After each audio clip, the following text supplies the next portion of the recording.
الحمدللہ رب العالمین. تقریر کرنے سے قبل آئیے ہمارات مل کر وساقہ انعامدار بنیے قائدہ حضور احمد مصطفیٰ محمد مصطفیٰ صلی اللہ تعالی علیہ وسلم کے بارگاہ بیکت پناہ میں درود پاک کا نظرانہ پڑھیے واضح پڑھن. اللہم صلی علی سیدنا و شفیعنا و حبیبنا مولانا محمد وبارک وسلم. صلاۃ و سلام علیک یا رسول اللہ، صلاۃ و سلام علیک یا حبیب اللہ صلی اللہ تعالی علیہ وسلم. ابھی کسی آیت کریمہ پر صاحب اللہ نے روشنی ڈالی ہے. رب تبارک تعالیٰ ایمان والوں سے مخاطب ہے، ایمان والوں تقوی اختیار کرو اور سچوں کے ساتھ ہو جاؤ.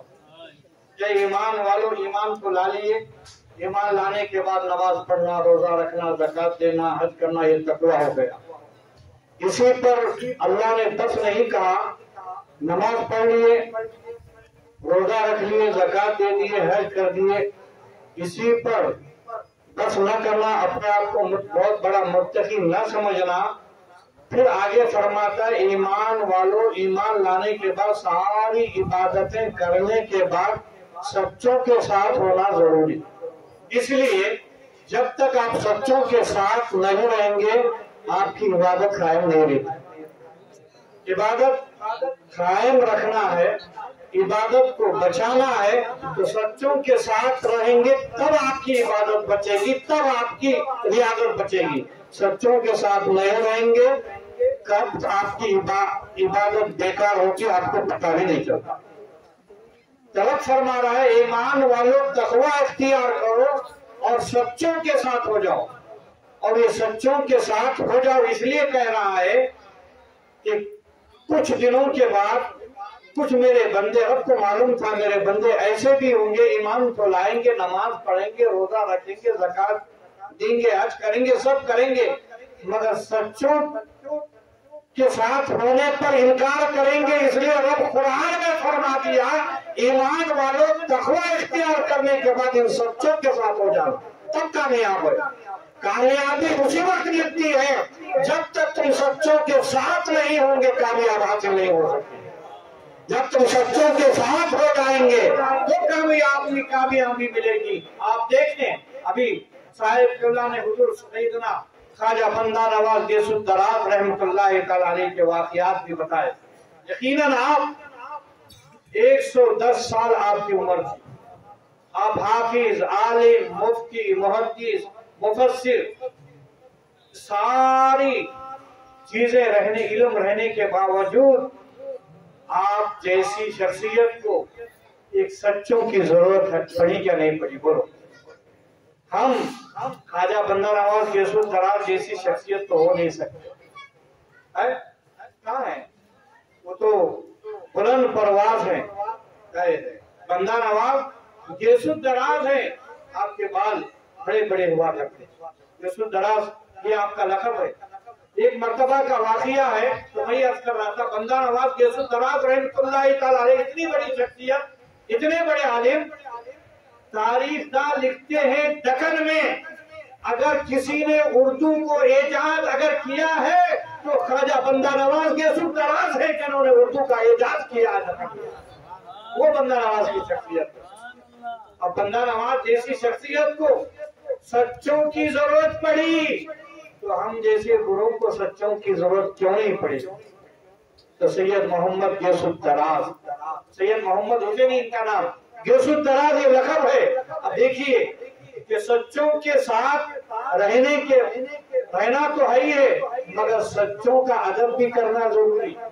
ان سچوں کا ادب بھی کرنا ضروری. بندہ نواز گیس الدراز رحمۃ اللہ تعالی علیہ نے اپنے پیر و مرشد کا اتنا ادب کیا. ان کی تاریخ میں لکھنے والے لکھتے ہیں کہ خواجہ بندہ نواز گیس الدراز رحمۃ اللہ تعالی علیہ اپنے پیر مرشد کو پالکی میں جب لے جاتے ہیں تو آپ کے گیسو پاؤں پر لگ گئے. اس کے باوجود بھی تکلیف بہت ہو رہی تھی، اس کے باوجود بھی پالکی کو روکا نہیں، اس لیے کہ اگر روکوں گا تو میرے پیر و مرشد کی بے ادبی ہو جائے. دیکھیے گیسو پاؤں میں پھنس گئے اور ایسے ہی لے جا رہے ہیں مگر تکلیف تو ہو رہی ہے. مگر پھر بھی انہوں نے برداشت کیا. کس لیے؟ ادب کی وجہ سے برداشت کیا. بعد میں پتا چلا نصر الدین چراغ دہلوی رحمۃ اللہ تعالی علیہ کو آپ فرمایا کہ گیس الدراز. ایک واقعہ یہ بھی ہے، آپ حجرے میں بیٹھے تھے، اپنے خاص مرید خاص سے فرماتے ہیں سید محمد کو بلاؤ. آپ کا مرید خاص حجرے سے باہر جاتا ہے تو دیکھتا ہے سید محمد نام کے 3 لوگ ہیں. پھر واپس جاتے ہیں، حضرت شیخ نصیر الدین چراغ دہلوی رحمۃ اللہ تعالی علیہ سے فرماتے ہیں حضرت سید محمد نام کے تو 3 لوگ ہیں، کس کو بلایا جائے؟ آپ کے پیر و مرشد فرماتے ہیں سید محمد گیس الدراز کو بلایا جائے. آپ فرماتے ہیں سید محمد گیس الدراز کو بلایا جائے. اس طریقے سے آپ کا لقب ہے گیس الدراز. آپ کے بال بہت لمبے ہوا کرتے تھے اور آپ کا ایک نام یہ کہ بندہ نواز. کتابوں میں لکھتے ہیں کہ حضرت خواجہ بندہ نواز گیس الدراز رحمۃ اللہ تعالی علیہ کا بندہ نواز، جس کا ترجمہ ہے نوازنا، دینا. تو بندہ نواز کا یہ بھی لقب ہے کہ آپ کے پاس صبح سے شام تک جتنا بھی مال پیسہ آتا تھا غریبوں مسکینوں فقیروں کو آپ دے دیا. جب یہ ادا آپ کے پیر و مرشد کو پسند آئی تو فرمایا آپ بندہ نواز ہو تو بندوں کو نوازنے والے، جس کا معنی ہے بندوں کو نوازنے والے. یہ وہ خواجہ بندہ نواز گیس الدراز رحمۃ اللہ تعالی علیہ. تو بتاؤ دوستو، جب حضرت بندہ نواز گیس الدراز رحمۃ اللہ تعالی علیہ جیسی شخصیت کو سچوں کی ضرورت ہے تو ہم جیسوں کو سچوں کی کیا ضرورت ہے؟ تو ہمیں اور آپ کو چاہیے کہ ایمان لانے کے بعد، تقوی اختیار کرنے کے بعد ان سچوں کے ساتھ ہونا ضروری ہے. اگر ضروری نہ ہوتا رب قرآن میں نہ کہتا ایمان والو تقوی اختیار کرو اور سچوں کے ساتھ ہو جاؤ. تو میرے محترم دوستو، ایک واقعہ پیش کرتے ہوئے اپنی جگہ لے لوں. بنی اسرائیل کے زمانے میں ایک شخص تھا جس نے 99 آدمیوں کو قتل کیا تھا. کتنے؟ 99 آدمیوں کو قتل کیا. کسی شخص سے پوچھا کہ میں 99 آدمیوں کو قتل کیا ہوں، کیا میری بخشش ہو سکتی ہے؟ کیا میری مغفرت ہو سکتی ہے؟ اس نے کہا ارے بابا، 99 آدمیوں کو تو قتل کرنے والا، تیری کیسی بخشش ہوگی؟ یہ نہیں ہو سکتا، بخشش ہو ہی نہیں سکتی. اس نے سوچا جب میری بخشش نہیں ہو سکتی تو میں پھر اس کو تو بھی کیوں رکھوں، 99 کی جگہ 100 گھوڑا عدد کروں. اس نے اس کو بھی قتل کر دیا. اب 100 قتل کرنے والا شخص گناہگار بدکار.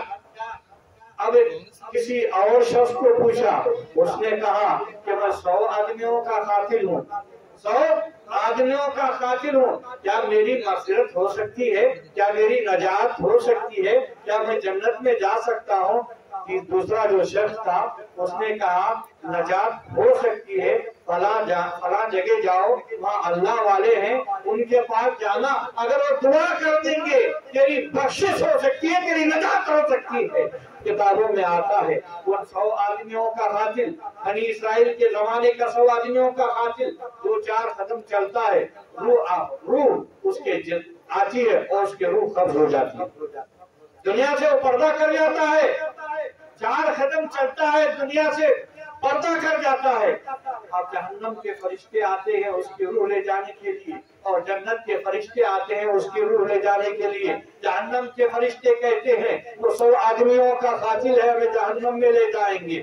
جنت کے فرشتے کہتے ہیں 100 آدمیوں کا قاتل ضرور تھا لیکن وہ اچھوں کے ساتھ جا رہا تھا، وہ سچوں کے پاس جا رہا تھا، اب ہمیں اسے جنت میں لے جانا چاہتے ہیں. اب یہ دونوں فرشتے لڑ رہے ہیں اور لڑتے لڑتے رب العالمین کی بارگاہ میں جاتے ہیں اور عرض کرتے ہیں مولا تبارک تعالیٰ، اے الہ العالمین، اے پروردگار، یہ تو 100 آدمیوں کا قاتل ہے، 100 آدمیوں کو قتل کرنے والا ہے. جہنم کے فرشتے کہتے ہیں 100 آدمیوں کا قاتل ہے، اس کی روح کو ہم جہنم کی طرف لے جا رہے ہیں. جنت کے فرشتے عرض کرتے ہیں اے الہ العالمین، اے پروردگارا، یہ 100 آدمیوں کا قاتل ضرور ہے لیکن یہ سچوں کے پاس جا رہا تھا، اس لیے ہم اس کی روح کو جنت کی طرف لے جا رہے ہیں. رب فرماتا ہے نہ تمہیں ہمیں اس کی روح لے جانے کی ضرورت ہے، نہ تمہیں ان کی روح لے جانے کی ضرورت ہے۔ اب ان دونوں کی زمینوں کو ناپ لیا جائے، جس کی زمین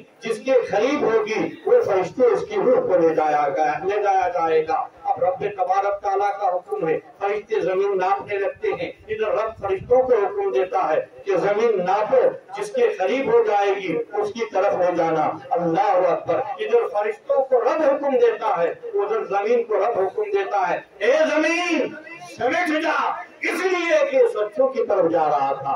جب فرشتے ناپنے لگتے ہیں وہ زمین سمیٹ جاتی ہے۔ رب العالمین کی بارگاہ میں عرض کرتے ہیں، مولا ہم نے زمین کو ماپا ہے لیکن ایک بالش ہی آپ کے ولی کے قریب ہے۔ رب فرماتا ہے جب یہ ولی کے قریب ہے اب اسے جہنم میں لے جانے کی ضرورت نہیں ہے۔ اے جنت کے فرشتوں اب اسے جنت میں لے جاؤ، اس کی مغفرت ہو گئی۔ تو محترم بزرگوں دوستو غور کرو، جب 100 آدمیوں کا قاتل ولی کے پاس گیا نہیں، 4 قدم چلا تھا، کتنے قدم؟ 4 قدم چلا تھا، تو اس کی روح کو رب نے جہنم کی طرف لے جانے نہیں دیا، بلکہ رب نے فرمایا اے زمین تم سمیٹ جا، اور فرشتوں کو حکم دے دیا کہ اس کو جنت میں لے جاؤ۔ تو صرف اور صرف 4 قدم چلا تھا تو جہنم میں نہیں گیا۔ ارے بابا آپ 4 کیا، پورا جسم اب رب، پورا جسم ان سچوں کے پاس لا کر بیٹھے ہیں، آپ کیسے جہنم میں جائیں گے؟ آپ سے بالکل جنت میں ضرور جائیں گے، اس لیے کہ آپ جنت والے کے پاس آئے ہیں، جنتی دربار میں جب آئے ہیں تو یقیناً جنت میں رہنے والے جنتی والے تمہیں جنت میں ضرور لے جائیں گے اور جہنم سے بچائیں گے، یہ ہمارا وعدہ ہے۔ اس لیے رب فرما رہا ہے اے ایمان والو تقوی اختیار کرو اور ان اولیاء اللہ یہ جو سچے ہیں سچوں کے ساتھ ہو جاؤ۔ وآخر دعوانا الحمدللہ۔